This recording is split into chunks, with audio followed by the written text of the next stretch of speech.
я буду молиться и сердцем, и думами.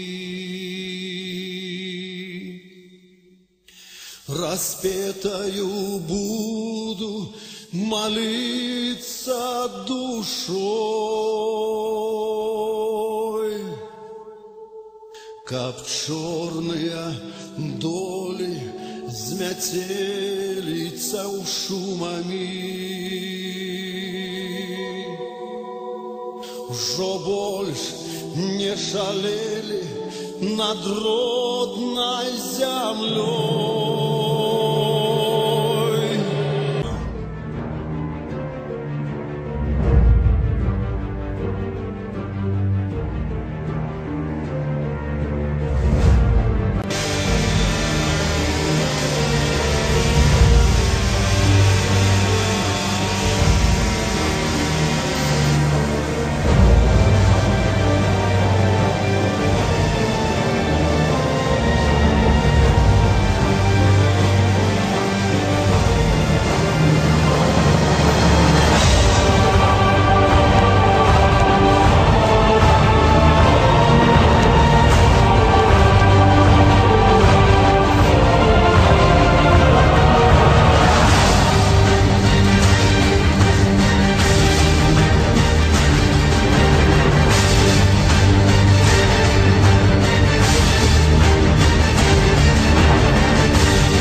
Земли простору могутному Богу вся свету молюсь во всякой пригоде, во всякую пору за родный народ.